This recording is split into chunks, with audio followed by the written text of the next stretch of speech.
Sat Sri Akal, my name is Paul Jalik. हमेशा की तरह एवरी मंडे यहाँ पर 6 to 7 इमिग्रेशन का शो लेके से हाजिर होने हैं। लॉकडाउन के थ्रू भी यह शो बिल्कुल बंद नहीं होया क्योंकि जो असी प्रॉमिस करते हैं असी डिलीवर करते हैं। हमेशा की तरह अज भी मेरे नाल अपने सरदार इकबालदीप जी मेरे नाल जुड़े हुए ने तो मैं टाइम ना जाया करता उन्होंने पहला स्वागत करते हैं। फिर काफ़ी सवाल जवाब करने तो बड़ा इंपॉर्टेंट शो होंगे।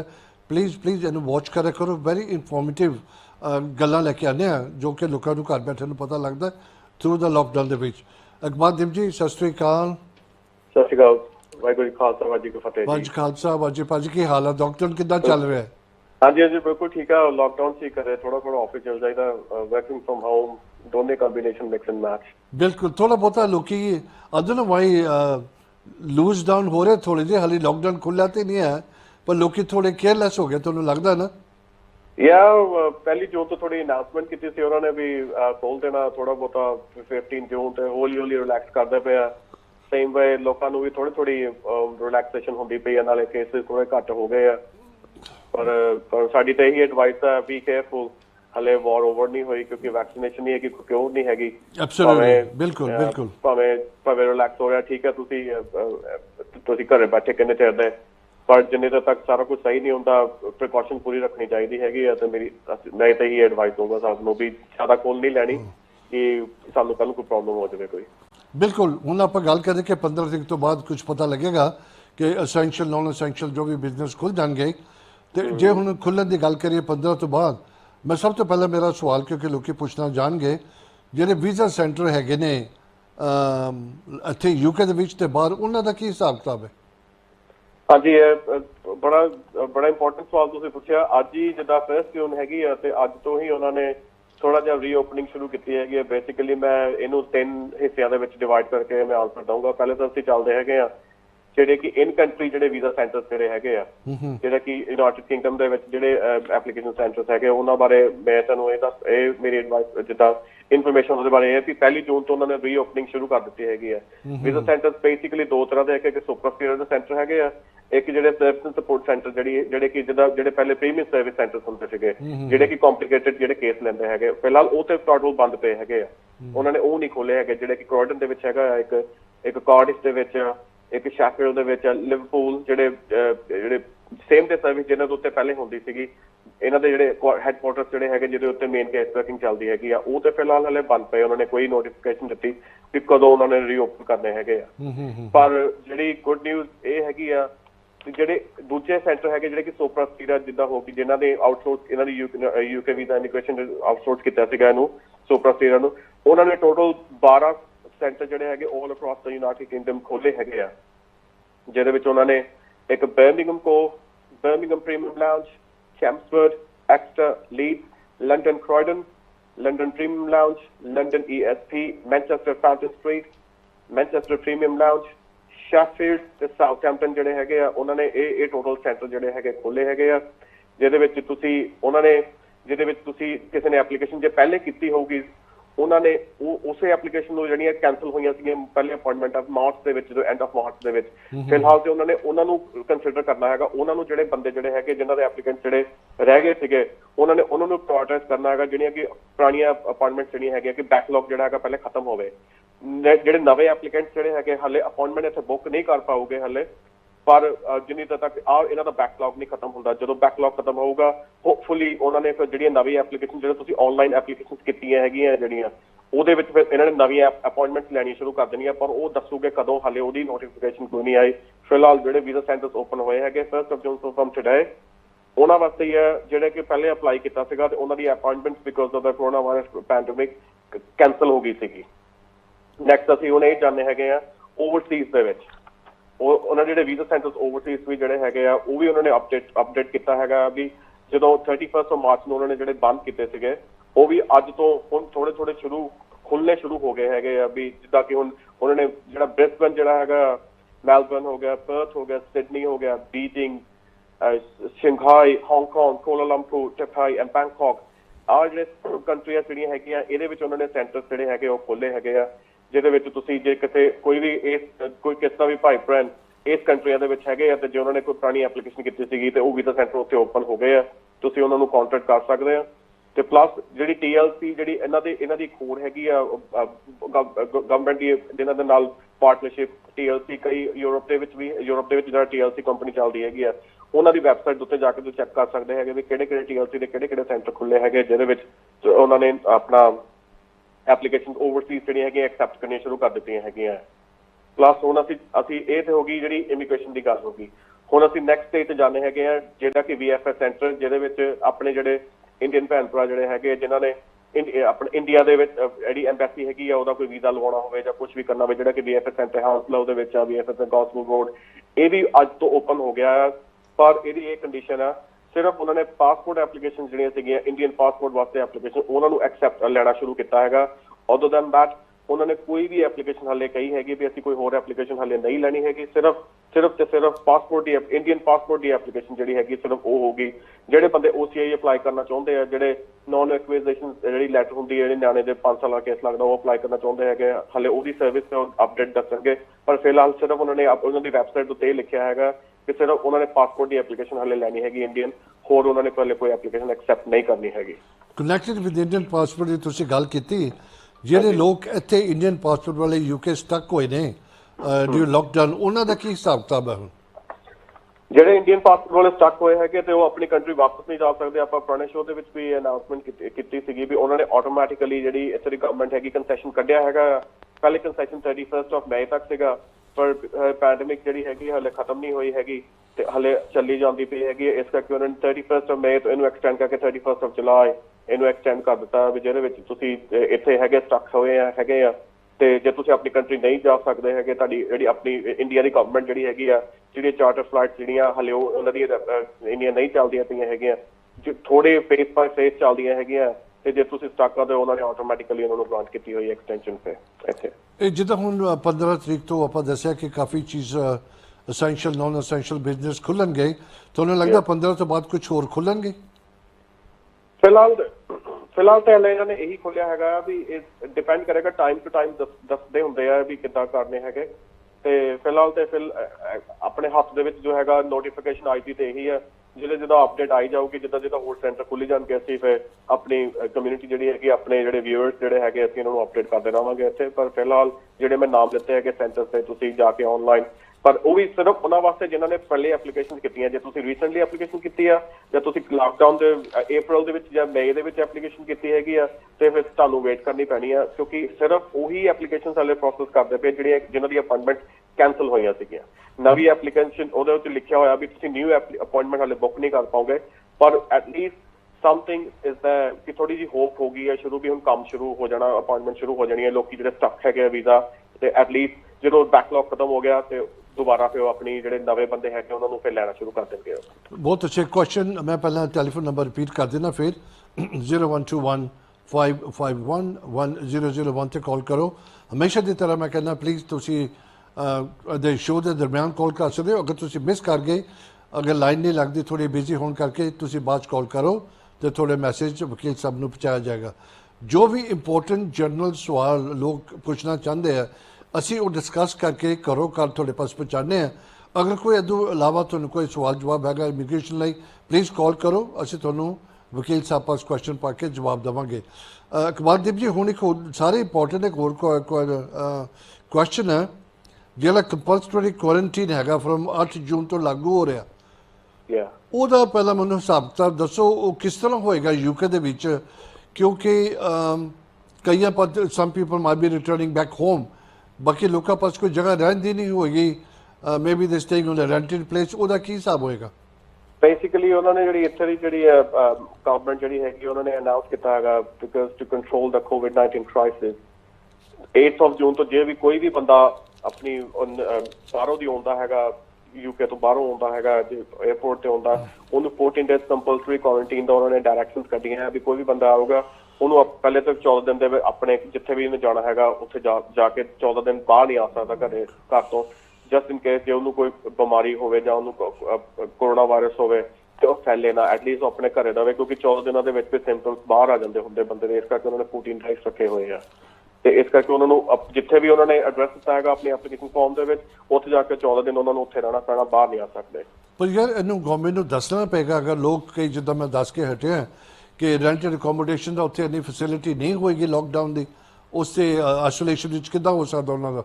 ਆਈ ਮੀਨ ਆਈਸੋਲੇਸ਼ਨ ਇਸੇ ਕਰਕੇ ਉਹਨਾਂ ਨੇ ਕਿਹਾ ਹੈਗਾ ਵੀ ਜੇ ਤਾਂ ਉਹਨਾਂ ਕੋਲ ਅਕੋਮੋਡੇਸ਼ਨ ਹੈਗੀ ਆ, ਫੋਰ ਐਗਜ਼ਾਮਪਲ ਜੇ ਕੋਈ ਬੰਦਾ ਵਿਜ਼ਟਰ ਹੈਗਾ ਐਂਟਰ ਹੋ ਰਿਹਾ, ਆਬਵੀਅਸਲੀ ਉਹ ਤੋਂ ਕੋਈ ਨਾ ਕੋਈ ਸਪਾਂਸਰ ਹੋਊਗਾ, ਉਹਦਾ ਕੋਈ ਰਿਸ਼ਤੇਦਾਰ ਹੋ ਸਕਦਾ ਇੱਥੇ ਜਾਂ ਉਹਦਾ ਕੋਈ EMPLOYER ਹੋ ਸਕਦਾ, ਉਹ ਆਪਣੇ ਸਪਾਂਸਰ ਕੋਲ ਜਾਣਾ। ਦੈਟਸ ਵਾਈ ਉਹ ਇੱਥੇ ਆਇਆ ਆ ਆਪਣੇ ਸਪਾਂਸਰ ਨੂੰ ਮਿਲਣੇ ਨੂੰ, ਤੇ ਆਪਣੇ ਸਪਾਂਸਰ ਕੋਲ ਜਾ ਕੇ 14 ਡੇਜ਼ ਆਪਣੇ ਸਪਾਂਸਰ ਦੇ ਘਰੇ ਉਹਨੂੰ ਰਹਿਣਾ ਪੈਣਾ। ਸਪਾਂਸਰ ਹੀ ਉਹਨੂੰ 14 ਡੇਜ਼ ਲੁੱਕ ਆਫਟਰ ਕਰੂਗਾ, ਬਾਹਰ ਨਹੀਂ ਆ ਸਕਦਾ ਘਰੋਂ ਦੀ। ਇਹ ਤਾਂ ਕੰਪਲਸਰੀ 14 ਦਿਨਾਂ ਦਾ ਕੰਪਲਸਰੀ ਹੈ 100% ਹੈ ਨਾ? ਯਾ ਠੀਕ ਹੈ। 100 ਦਿਨ ਜਿਹੜੇ ਹੈਗੇ ਉਹਨਾਂ ਨੇ ਮੈਂਡੇਟਰੀ ਰੱਖੇ ਹੈਗੇ। ਫੋਰ ਐਗਜ਼ਾਮਪਲ ਜੇ ਕੋਈ ਬੰਦਾ ਆਉਂਦਾ ਕਿਸੇ ਕੋਲ ਜੇ ਅਕੋਮੋਡੇਸ਼ਨ ਨਹੀਂ ਹੈਗੀ ਤੇ ਫਿਰ ਉਹਨਾਂ ਨੇ ਕਿਹਾ ਹੈਗਾ ਵੀ ਗਵਰਨਮੈਂਟ ਜਿਹੜੀ ਹੈਗੀ ਉਹ ਪ੍ਰੋਵਾਈਡ ਕਰੂਗੀ ਅਕੋਮੋਡੇਸ਼ਨ, ਲੋਕਲ ਅਥਾਰਟੀ ਦੇ ਥਰੂ ਜਾਂ ਹੋਟਲ ਦੇ ਥਰੂ ਜਾਂ ਕੁਝ ਵੀ ਗਵਰਨਮੈਂਟ ਦੀ ਜਿਹੜੀ ਵੀ ਸਕੀਮ ਜਿਹੜਾ ਵੀ ਜੋ ਵੀ ਅਰੇਂਜਮੈਂਟਸ ਜਿਹੜੇ ਹੈਗੇ ਆ, ਤੇ ਤੁਹਾਨੂੰ ਗਵਰਨਮੈਂਟ ਦੀ ਅਕੋਮੋਡੇਸ਼ਨ ਵਿੱਚ 14 ਦਿਨ ਕੁਆਰੰਟਾਈਨ ਰਹਿਣਾ ਪੈਣਾ। ਮੈਂ ਦੱਸਦਾ ਜਾਵਾਂ ਜਿਹੜੇ ਜਨਰਲ ਕੁਐਸਚਨ ਮੈਂ ਪੁੱਛ ਰਿਹਾ ਇਹ ਸਭ ਨੂੰ ਲਾਗੂ ਹੁੰਦੇ ਜਾਂ ਨਹੀਂ ਹੁੰਦੇ, ਲੇਕਿਨ ਜਿਹੜੇ ਕੁਐਸਚਨ ਹੁੰਦੇ ਨੇ ਸਾਨੂੰ ਭੇਜਦੇ ਜਦ ਮੈਨੂੰ ਟਾਈਮ ਲੱਗਿਆ ਮੈਂ ਕੋਸ਼ਿਸ਼ ਕਰਾਂ ਪੁੱਛਣ ਦੀ। ਅਕਬਰਦੀਪ ਜੀ ਦੂਸਰਾ ਸਵਾਲ ਮੇਰੇ ਪਾਸ ਹੈਗਾ, ਜਿਹੜਾ ਨਵਾਂ ਦਾ ਹਾਈ ਕੋਰਟ ਦੀ ਰੂਲਿੰਗ ਆਈ ਹੈ about the recourse to the public funds policy, ਉਹਦਾ ਕੀ ਹਿਸਾਬ ਹੈਗਾ? ਹਾਂਜੀ, ਇਹ ਬੜਾ ਚੰਗਾ ਸਵਾਲ ਤੁਸੀਂ ਪੁੱਛਿਆ। ਰੀਸੈਂਟਲੀ ਜਿਹੜੀ ਹਾਈ ਕੋਰਟ ਹੈਗੀ ਉੱਥੇ ਉਹਨਾਂ ਦੀ ਆਪਣੀ ਰੂਲਿੰਗ ਆਈ ਹੈਗੀ ਹੈ ਵੀ ਜਿਹੜੀ ਨੋ ਰਿਕੋਰਸ ਟੂ ਪਬਲਿਕ ਫੰਡ ਜਿਹੜੀ ਪਾਲਿਸੀ ਹੈਗੀ ਆ ਉਹ ਟੂ ਐਨ ਐਕਸਟੈਂਟ ਉਹ ਅਨਲੌਫੁਲ ਆ, ਬਿਕਾਜ਼ ਉਹਦੇ ਵਿੱਚ ਪਹਿਲੇ ਉਹ ਇਹ ਦੇਖ ਰਹੇ ਸੀਗੇ, ਕਰੰਟ ਪਾਲਿਸੀ ਜਿਹੜੀ ਸੀ ਉਹਦੇ ਵਿੱਚ ਇਹ ਦੇਖ ਰਹੇ ਸੀਗੇ ਵੀ ਜਿਹੜਾ ਐਪਲੀਕੈਂਟ ਹੈਗਾ ਉਹ ਡੈਸਟੀਟਿਊਟ ਹੈਗਾ ਕਿ ਨਹੀਂ ਹੈਗਾ। ਡੈਸਟੀਟਿਊਟ ਮਤਲਬ ਵੀ ਉਹਦੇ ਸਰਕਮਸਟੈਂਸਸ ਕੀ ਹੈਗੇ ਆ, ਵੀ ਉਹਦੇ ਫਾਈਨੈਂਸ਼ੀਅਲ ਸਰਕਮਸਟੈਂਸਸ ਕਿੰਨੇ ਕੁ ਖਰਾਬ ਹੈਗੇ ਜੋ ਉਹਨਾਂ ਨੂੰ ਜਿੱਦਾਂ ਬੈਨੀਫਿਟ ਬੇਸਿਕਲੀ ਤਾਂ ਨਹੀਂ ਅਪਲਾਈ ਕਰ ਸਕਦੇ ਜੋ ਤੁਹਾਡੀ ਕੰਡੀਸ਼ਨ ਹੁੰਦੀ ਵੀਜ਼ੇ ਦੀ, ਪਰ ਤੁਹਾਡੇ ਐਸੇ ਕਿਹੜੇ ਹਾਲਾਤ ਹੈਗੇ ਜੇ ਤੁਸੀਂ ਡੈਸਟੀਟਿਊਟ ਹੈਗੇ ਹੋ ਤਾਂ ਉਹ ਦਿੰਦੇ ਹੈਗੇ। ਪਰ ਜਿਹੜੀ ਪਾਲਿਸੀ ਉਹਨਾਂ ਨੇ ਹੁਣ ਇਹ ਕਹਿ ਦਿੱਤਾ ਹੈਗਾ ਵਿੱਚ ਜਿਹੜੀ ਜੇ ਕੋਈ ਬੰਦਾ ਭਾਵੇਂ ਇਮੀਡੀਏਟਲੀ ਡੈਸਟੀਟਿਊਟ ਨਹੀਂ ਹੈਗਾ ਪਰ ਇਮੀਨੈਂਟ ਰਿਸਕ ਹੈਗਾ ਉਹਨੂੰ, ਮਤਲਬ ਕਿ ਜੇ ਉਹ ਕਿਸੇ ਵੇਲੇ ਵੀ ਉਹ ਹੋ ਸਕਦਾ ਆਪਣਾ ਡੈਸਟੀਟਿਊਟ ਹੋ ਸਕਦਾ, ਉਹਦੀ ਜੌਬ ਜਾਣ ਨੂੰ ਹੈਗੀ ਆ, ਜੋ ਉਹਦੀ ਜੌਬ ਜਾਣ ਵਾਲੀ ਆ, ਜਾਂ ਕੋਈ ਉਹਨੂੰ ਹੋਰ ਪ੍ਰੋਬਲਮ ਹੋ ਸਕਦੀ ਹੈ ਜੋ ਬਿਮਾਰ ਹੁੰਦਾ ਪਿਆ, ਤੇ ਜੇ ਇੱਥੇ ਦੀ ਕੇਸ ਵਰਕਰ ਨੂੰ ਲੱਗਦਾ ਹੈਗਾ ਵੀ ਭਾਵੇਂ ਇਸ ਵੇਲੇ ਉਹ ਡੈਸਟੀਟਿਊਟ ਨਹੀਂ ਹੈਗਾ ਬੰਦਾ ਪਰ ਥੋੜੇ ਆਉਣ ਵਾਲੇ ਦਿਨਾਂ ਦੇ ਵਿੱਚ ਡੈਸਟੀਟਿਊਟ ਹੋ ਜਾਊਗਾ ਫॉर ਵਟ ਐਵਰ ਰੀਜ਼ਨ, ਉਹਨਾਂ ਹਾਲਾਤਾਂ ਦੇ ਵਿੱਚ ਵੀ ਉਹਨਾਂ ਨੂੰ ਜਿਹੜੀ ਨੋ ਰਿਕੋਰਸ ਟੂ ਪਬਲਿਕ ਫੰਡਸ ਦੀ ਜਿਹੜੀ ਕੰਡੀਸ਼ਨ ਹੈਗੀ ਉਹਨਾਂ ਨੂੰ ਲਿਫਟ ਕਰਕੇ ਤੇ ਉਹਨੂੰ ਡੈਫੀਨੇਟਲੀ ਉਹ ਬੰਦੇ ਨੂੰ ਇਹਨਾਂ ਨੂੰ ਆਪਣਾ ਬੈਨੀਫਿਟ ਕਲੇਮ ਕਰਨ ਦੀ ਜਿਹੜੀ ਹੈਗੀ ਪਰਮਿਸ਼ਨ ਮਿਲ ਜਾਊਗੀ ਉਹਨੂੰ। ਮੈਂ ਡੈਸਟੀਟਿਊਟ ਹੁੰਦਾ ਜਿਹਦੇ ਪਾਸ ਬਿਲਕੁਲ ਕੋਈ ਮੀਨਸ ਨਾ ਹੋਵੇ, ਨਾ ਖਾਣ ਪੀਣ ਦਾ, ਨਾ ਰੂਫ ਓਵਰ ਦਾ ਹੈਡ, ਉਹ ਡੈਸਟੀਟਿਊਟ ਹੁੰਦਾ। That is a totally extreme ਬੰਦੇ ਨੂੰ ਪਾਵਰਟੀ 'ਚ ਚਲੇ ਜਾਂਦਾ ਕਿ ਕੋਈ ਮੀਨਸ ਨਹੀਂ ਉਹਦੇ ਪਾਸ ਦਿਨ ਤੋਂ ਦਿਨ ਜੀਣ ਲਈ, ਉਹਨਾਂ ਦੇ ਕੇਸਿਸ ਜ਼ਰਾ ਸੀਰੀਅਸ ਲੈਂਦੇ ਨੇ। ਹਾਂਜੀ, ਜੇ ਕੋਈ ਤੁਹਾਡੇ ਕੋਲ ਅਕੋਮੋਡੇਸ਼ਨ ਤੁਹਾਡੇ ਕੋਲ ਇਮੀਡੀਏਟਲੀ ਨਹੀਂ ਹੈਗੀ, ਜਾਂ ਤੁਸੀਂ ਕਿਸੇ ਲੋਕਲ ਅਥਾਰਟੀ ਅਕੋਮੋਡੇਸ਼ਨ ਦੇ ਵਿੱਚ ਹੈਗੇ ਹੋ, ਜਾਂ ਤੁਸੀਂ ਕਿਸੇ ਫਰੈਂਡ ਦੇ ਕੋਲ ਹੈਗੇ ਹੋ, ਜਾਂ ਤੁਹਾਡੀ ਜੌਬ ਚਲੀ ਗਈ ਹੈਗੀ ਆ, ਪਰ ਜੇ ਇੱਦਾਂ ਦੇ ਹਾਲਾਤ ਵੀ ਨਹੀਂ ਹੈਗੇ ਪਰ ਤਾਂ ਥੋੜੇ ਦਿਨਾਂ ਆਉਣ ਵਾਲੇ ਦੇ ਵਿੱਚ ਤੁਸੀਂ ਰਿਸਕ ਦੇ ਉੱਤੇ ਹੈਗੇ ਵੀ ਤੁਸੀਂ ਡੈਸਟੀਟਿਊਟ ਹੋ ਜਾਓਗੇ ਤੇ ਤੁਹਾਡੀ ਜੌਬ ਤੁਹਾਡੀ ਜਾਣ ਵਾਲੀ ਹੈ, ਜਾਂ ਤੁਹਾਨੂੰ ਇੱਦਾਂ ਦੀ ਕੋਈ ਪ੍ਰੋਬਲਮ ਆ ਗਈ ਹੈਗੀ, ਰੱਬ ਸਭ ਨੂੰ ਤੰਦਰੁਸਤੀ ਬਖਸ਼ੇ, ਤੁਹਾਨੂੰ ਕੁਝ ਸਿਹਤ ਤੇ ਕੁਝ ਪ੍ਰੋਬਲਮ ਆ ਗਈ ਹੈਗੀ ਹੈ, ਤੇ ਕੇਸ ਵਰਕਰ ਇਹ ਵੀ ਦੇਖੂਗਾ ਵੀ ਆਉਣ ਵਾਲੇ ਦਿਨਾਂ ਦੇ ਵਿੱਚ ਤੁਸੀਂ ਡੈਸਟੀਨੇਸ਼ਨ ਦੀ ਕੈਟਾਗਰੀ ਦੇ ਵਿੱਚ ਤੇ ਨਹੀਂ ਆਉਂਦੇ ਹੈਗੇ। ਉਹਨਾਂ ਹਾਲਾਤਾਂ ਦੇ ਵਿੱਚ ਜਿਹੜਾ ਤੁਹਾਡਾ ਨੋ ਰਿਕੋਰਸ ਟੂ ਪਬਲਿਕ ਫੰਡਸ ਜਿਹੜੇ ਹੈਗੇ ਆ ਉਹ ਤੁਹਾਨੂੰ ਲਿਫਟ ਕਰਕੇ ਤੁਹਾਨੂੰ ਉਹ ਬੈਨੀਫਿਟ ਕਲੇਮ ਕਰਨ ਦੀ ਤੁਹਾਨੂੰ ਉਹ ਦੇਣਗੇ ਪਰਮਿਸ਼ਨ। ਇਹ ਪਾਰਟਿਕੂਲਰਲੀ ਉਹਨਾਂ ਕੇਸ ਉਹ ਜ਼ਿਆਦਾ ਕੇਸ ਹੋਣਗੇ ਹੈਗੇ ਜਿਹੜੇ ਕਿ ਹਿਊਮਨ ਰਾਈਟਸ ਕੇਸ ਹੈਗੇ ਜਿਨ੍ਹਾਂ ਦੇ ਵਿੱਚ ਬੱਚੇ ਜ਼ਿਆਦਾ ਇਨਵੋਲਵ ਆ। ਅਕਬਰਦੀਪ ਜੀ ਮੈਂ ਥੋੜਾ ਤੇਜ਼ੀ ਨਾਲ ਬਹੁਤ ਨਹੀਂ ਜਾਵਾਂਗੇ, ਕੋਸ਼ਿਸ਼ ਕਰਦੇ ਹਾਂ ਕਿਉਂਕਿ ਸਵਾਲ ਕਾਫੀ ਹੈ ਔਰ ਟਾਈਮ ਬਹੁਤ ਤੇਜ਼ੀ ਤਕਰੀਬਨ 10 ਮਿੰਟ ਰਹਿੰਦੇ ਨੇ। ਅਕਬਰਦੀਪ ਜੀ ਦ ਫੀ ਵੇਵਰ ਪਾਲਿਸੀ ਜਿਹੜੀ ਹੈਗੀ ਆ ਉਹਨੇ ਪੁੱਛਿਆ ਉਹਨਾਂ ਦੀ ਐਕਸਪਾਇਰ ਹੁੰਦੀ ਹੈ 9 ਜੁਲਾਈ ਨੂੰ, ਤੇ ਉਹਦੇ ਰਿਪਲਾਈ ਨਹੀਂ ਆਏ ਤੇ ਵਾਟ ਹੈਪਨਸ, ਉਹਨਾਂ ਨਾਲ ਕੀ ਹੋ ਗਿਆ? ਹੁਣ ਜੇ ਉਹਨਾਂ ਨੇ ਐਪਲੀਕੇਸ਼ਨ ਕੀਤੀ ਹੈਗੀ ਆਲਰੇਡੀ ਫ੍ਰੀ ਵੇਵਰ ਵਾਸਤੇ, ਹਾਂ, ਲੇਕਿਨ 9 ਜੁਲਾਈ ਨੂੰ ਐਕਸਪਾਇਰ ਹੁੰਦੀ ਹੈ। ਹਾਂਜੀ, ਜੇ ਉਹਨਾਂ ਨੇ ਐਪਲੀਕੇਸ਼ਨ ਕਰ ਦਿੱਤੀ ਹੈਗੀ, ਬੇਸਿਕਲੀ ਕੀ ਹੁੰਦਾ ਵੀ ਤੁਸੀਂ ਅਪਲਾਈ ਕਰਦੇ ਹੋ ਜਦੋਂ ਤੁਸੀਂ ਪੇਮੈਂਟ ਸਟੇਜ ਤੇ ਜਾਂਦੇ ਹੈਗੇ ਹੋ ਤੁਹਾਨੂੰ ਉਦੋਂ ਪੁੱਛਦੇ ਹੈਗੇ ਆ ਤੁਸੀਂ ਫੀ ਵੇਵਰ ਲਈ ਐਕਸੈਪਟ ਹੋਏ ਆ ਕਿ ਨਹੀਂ ਹੋਏ ਹੈਗੇ। ਜੇ ਤੁਸੀਂ ਫੀ ਵੇਵਰ ਅਪਲਾਈ ਕਰਨੀ ਹੈ ਕਿ ਉੱਥੇ ਵੈਬਸਾਈਟ ਹੁੰਦੀ ਹੈ ਉੱਥੇ ਤੁਸੀਂ ਕਲਿੱਕ ਕਰਕੇ ਫੀ ਵੇਵਰ ਅਪਲਾਈ ਕਰ ਸਕਦੇ ਹੋ। ਤੇ ਜੇ ਤੁਹਾਨੂੰ 9 ਜੁਲਾਈ ਤੋਂ ਬਾਅਦ ਇਹਨਾਂ ਦਾ ਵੀਜ਼ਾ ਜਿੱਦਾਂ 9 ਜੁਲਾਈ ਤੋਂ ਬਾਅਦ ਐਕਸਪਾਇਰ ਹੋ ਰਿਹਾ ਹੈਗਾ ਆ, ਤੇ ਮੈਂ ਅੰਡਰਸਟੈਂਡ ਕਰਦਾ ਗੱਲ ਨੂੰ, ਪਰ ਤੁਸੀਂ ਵੇਟ ਕਰੋ ਆਪਣੇ ਡਿਸੀਜਨ ਦੀ। ਇਹਦਾ ਮਤਲਬ ਇਹ ਨਹੀਂ ਹੈਗਾ ਵੀ ਤੁਸੀਂ ਓਵਰਸਟੇ ਹੋ ਜਾਓਗੇ ਜਾਂ ਤੁਸੀਂ ਕੁਛ ਵੀ ਹੋ ਜਾਓਗੇ। ਜੇ ਤੁਹਾਨੂੰ ਜਸਟ ਇਨ ਕੇਸ ਜੇ ਤੁਹਾਨੂੰ ਐਕਸੈਪਟ ਕਰ ਲੈਂਦੇ ਹੈਗੇ ਆ ਫੀ ਵੇਵਰ ਵਾਸਤੇ, ਤੇ ਆਬਵੀਅਸਲੀ ਜਿਹੜਾ ਤੁਸੀਂ ਇਲੈਕਟ੍ਰੋਨਿਕ ਲਿੰਕ ਕ੍ਰੀਏਟ ਕੀਤਾ ਹੈਗਾ ਤੁਸੀਂ ਉਹਦੇ ਉੱਤੇ ਜਾ ਕੇ ਤੁਸੀਂ ਆਪਣੀ ਇਲੈਕਟ੍ਰੋਨਿਕ ਨੰਬਰ ਪਾ ਕੇ ਜਿਹਦਾ ਕਿ ਤੁਹਾਨੂੰ ਇਸ਼ੂ ਹੋਊਗਾ ਵੀ ਤੁਸੀਂ ਆਪਣਾ ਕਰ ਸਕਦੇ ਹੋ, ਤੁਸੀਂ ਉਹਦੇ ਵਿੱਚ ਜਾ ਕੇ ਤੁਸੀਂ ਆਪਣਾ ਅਪਲਾਈ ਕਰ ਸਕਦੇ ਹੈਗੇ ਹੋ। ਜਸਟ ਇਨ ਕੇਸ ਰੱਬ ਨਹੀਂ ਕਰਦਾ ਤੇ ਜੇ ਤੁਹਾਨੂੰ ਨਹੀਂ ਐਕਸੈਪਟ ਕਰਦੇ ਹੈਗੇ ਹੋ ਤੇ ਘਬਰਾਉਣ ਦੀ ਲੋੜ ਨਹੀਂ। ਫਿਰ ਤੁਹਾਨੂੰ 10 ਦਿਨ ਦਿੱਤੇ ਜਾਂਦੇ ਹੈਗੇ ਤੁਸੀਂ 10 ਦਿਨਾਂ ਦੇ ਵਿੱਚ ਹੋਮ ਆਫਿਸ ਨੂੰ ਐਪਲੀਕੇਸ਼ਨ ਤੁਸੀਂ ਫੀਸ ਪੇ ਕਰਨੀ ਹੁੰਦੀ ਹੈ ਤਾਂ ਤੁਸੀਂ ਕੰਟੀਨਿਊ ਰਹਿੰਦੇ ਹੋ। ਇਨਫੈਕਟ ਜਿੱਦਾਂ ਹੁਣ ਆਫਿਸਿਸ ਵਗੈਰਾ ਖੁੱਲ ਗਏ ਨੇ ਤੇ ਮੇਬੀ ਸਵਾਲ ਜਵਾਬ ਛੇਤੀ ਆਣੇ ਸ਼ੁਰੂ ਹੋ ਜਾਣਗੇ। ਇਕਬਾਲਦੀਪ ਜੀ ਨੈਕਸਟ ਕੁਐਸਚਨ ਮੇਰੇ ਪਾਸ ਹੈਗਾ ਕਰੋਨਾ ਵਾਇਰਸ ਦਾ COVID-19 ਬਰੀਵਮੈਂਟ ਸਕੀਮ ਜਿਹੜੀ ਹੈਗੀ ਹੈ ਫॉर ਦੀ NHS ਫੈਮਿਲੀ ਦਾ ਉਹਦੇ ਬਾਰੇ ਥੋੜਾ ਐਕਸਪਲੇਨ ਕਰੋ। ਜਿਹੜੀ ਉਹ ਸਕੀਮ ਹੈਗੀ ਉਹ ਉਹਨਾਂ ਬੰਦਿਆਂ ਵਾਸਤੇ ਇਹਨਾਂ ਨੇ ਸ਼ੁਰੂ ਕੀਤੀ ਹੈਗੀ ਹੈ। For example NHS frontline workers, social care ਦੇ ਵਿੱਚ ਜਿਹੜੇ ਕੰਮ ਕਰਦੇ ਹੈਗੇ ਆ, ਜਿਹੜੇ ਕਿ ਮੈਡੀਕਲ ਲਾਈਨ ਦੇ ਵਿੱਚ ਕੰਮ ਕਰਦੇ ਹੈਗੇ ਤੇ ਇੰਟਰਨੈਸ਼ਨਲ ਮਾਈਗ੍ਰੈਂਟ ਹੈਗੇ ਜਿਹੜੇ ਕਿ NHS ਦੇ ਵਿੱਚ ਹੈਗੇ ਤੇ ਕਰੋਨਾ ਵਾਇਰਸ ਕਰਕੇ ਆਪਣੀ ਜੌਬ ਕਰਦੇ ਕਰਦੇ ਉਹਨਾਂ ਦੀ ਸੈਡਲੀ ਤੇ ਉਹਨਾਂ ਦੀ ਪਾਸ ਹੋਏ ਤੇ ਉਹਨਾਂ ਦੇ ਜਿਹੜੇ ਪਿੱਛੇ ਫੈਮਿਲੀ ਮੈਂਬਰਸ ਜਿਹੜੇ ਹੈਗੇ ਉਹਨਾਂ ਨੂੰ ਆਟੋਮੈਟਿਕਲੀ ਬਰੀਵਮੈਂਟ ਸਕੀਮ ਦੇ under indefinite leave to remain grant ਕਰੂਗੀ ਇੱਥੇ ਦੀ ਗਵਰਨਮੈਂਟ।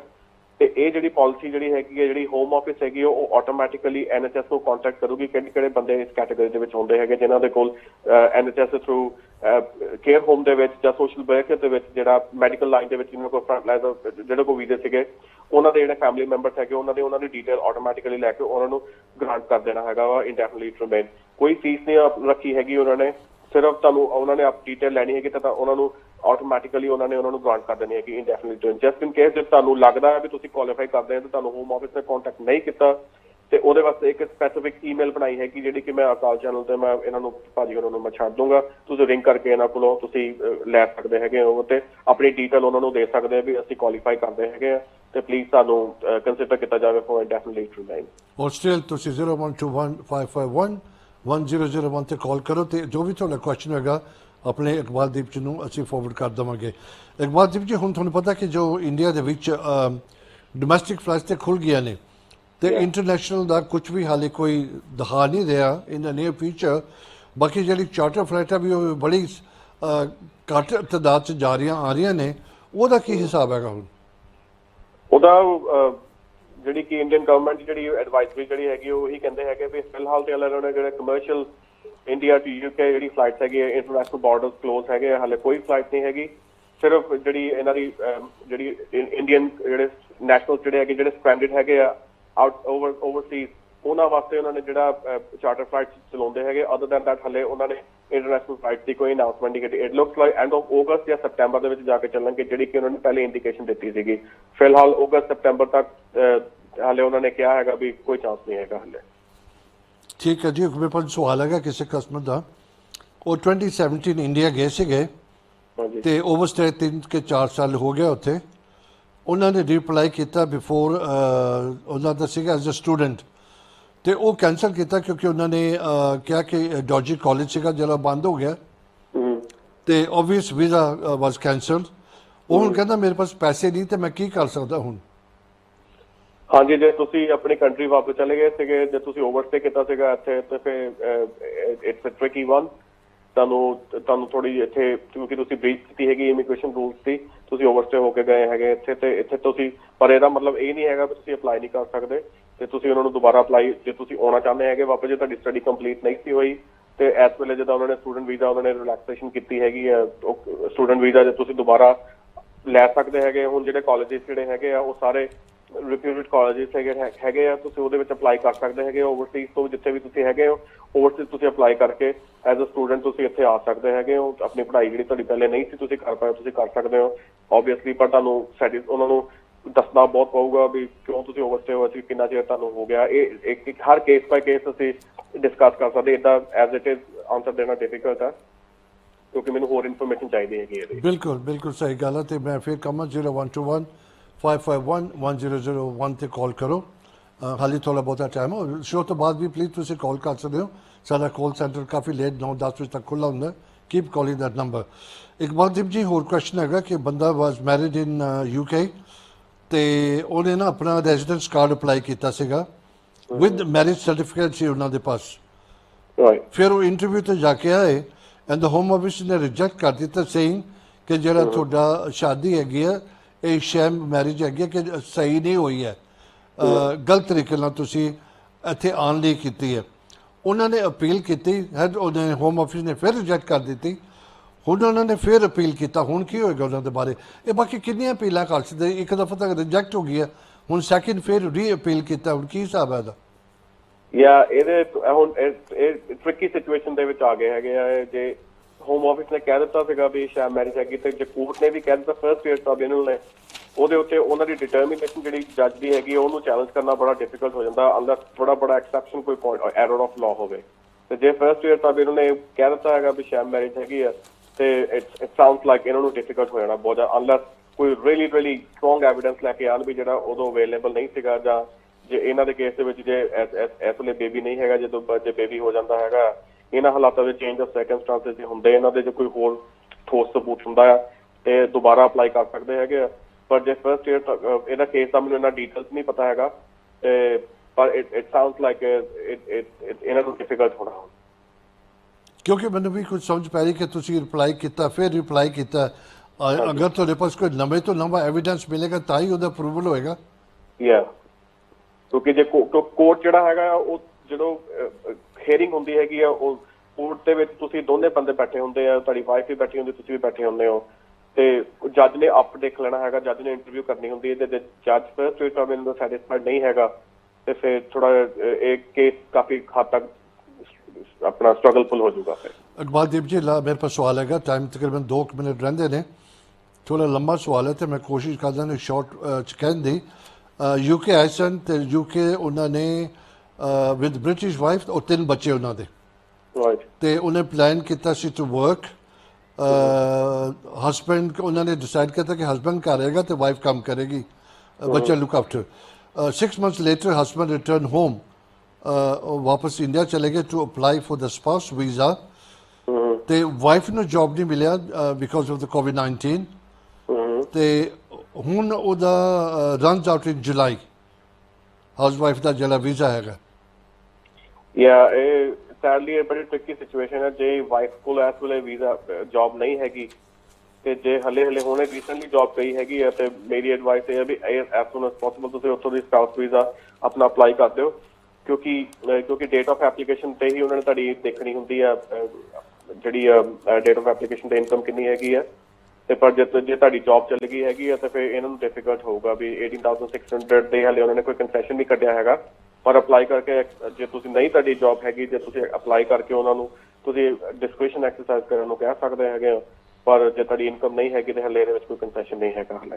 ਇਕਬਾਲਦੀਪ ਜੀ ਜੇ ਮੇਰਾ ਆਪਣਾ ਪਰਸਨਲੀ ਲਿੰਕ ਕਰਦਾ ਇਹਦੇ ਨਾਲ ਹੀ ਮੇਰਾ ਸਵਾਲ, ਜੇ ਉਹਨਾਂ ਬਸ ਪਹਿਲਾਂ ਸੀਗੀ ਇਨਕਮ ਉਹ, ਤੇ COVID-19 ਕਰਕੇ ਲੋਕਡਾਊਨ ਕਰਕੇ ਉਹਨਾਂ ਦੀ ਹੁਣ ਜੌਬ ਨਹੀਂ ਹੈ, ਤੇ ਉਹਨੂੰ ਹੋਮ ਆਫਿਸ ਕੰਸੀਡਰ ਕਰ ਸਕਦੀ ਹੈ?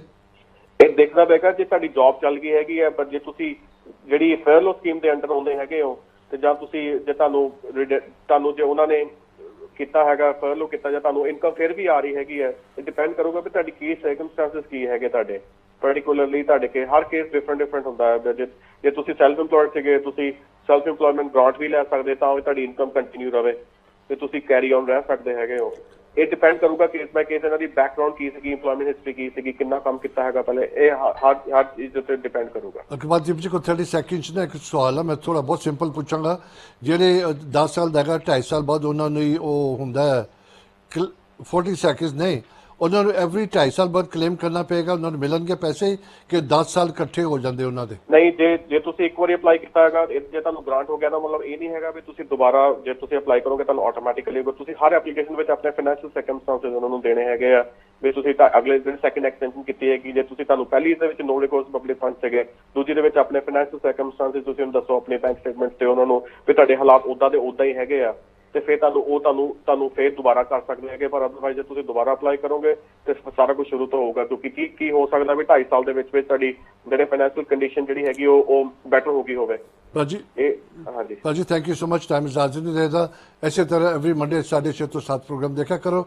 ਨੈਕਸਟ ਵੀਕ ਫਿਰ ਮੁਲਾਕਾਤ ਹੋਏਗੀ। ਸਤਿ ਸ਼੍ਰੀ ਅਕਾਲ ਜੀ।